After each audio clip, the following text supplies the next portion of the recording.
ചൂട് ചോറിൻ്റെ കൂടെ എളുപ്പത്തിലുണ്ടാക്കിയ പരിപ്പ് കറിയും വീട്ടിലുണ്ടായ പയറ് തോരനും ചെമ്മീൻ മസാലയും ഓവനിൽ ചുട്ട പപ്പടവും. ഇതാണ് എൻ്റെ ചോറ് സ്പെഷ്യൽ. പരിപ്പ് കറിക്ക് ആദ്യം തന്നെ പരിപ്പിൽ മഞ്ഞൾ, മുളക്, കുറച്ച് ഉപ്പ്, കുറച്ച് ഓയിൽ, ഉള്ളി, തക്കാളി, പച്ചമുളക് വേവിക്കുക. ഓയിൽ ഒഴിക്കുന്നത് പത അധികം വരാതിരിക്കാനാണ്.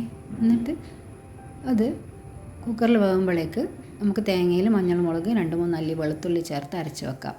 കുക്കറിൽ 1-2 വിസിൽ വരാം, നിങ്ങളെ വേവിനനുസരിച്ചിട്ട്. എന്നിട്ട് അതിലേക്ക് അരച്ച് വെച്ച് തേങ്ങാക്കൂട്ട് ഒഴിക്കാം. വെന്തോ നോക്കിയിട്ട് തേങ്ങ നല്ല മിനുസായിട്ട് അരയണമെന്നില്ല.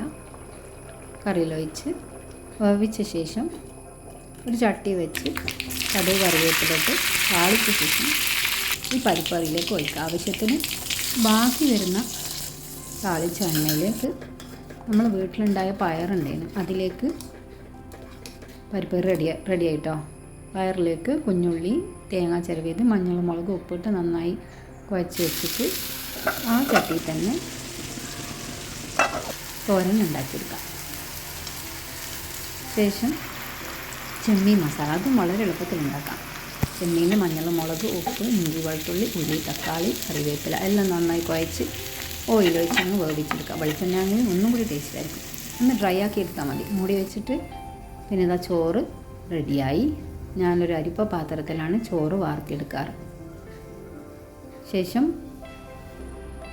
പപ്പടം ഓവനിൽ റെഡിയാക്കി എടുത്തതാണ്.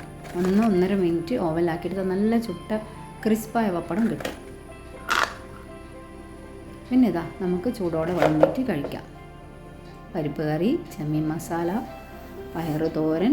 പയർ വീട്ടിലുണ്ടായതാണ് കേട്ടോ. ചെമ്മീൻ മസാല നല്ല രസമില്ലേ? ചെറിയ കുറച്ച് ചെമ്മീനാണെങ്കിൽ നമുക്ക് കുറേ അളവിൽ ഇങ്ങനെ ഉണ്ടാക്കിയാൽ കിട്ടും. Okay, thank you.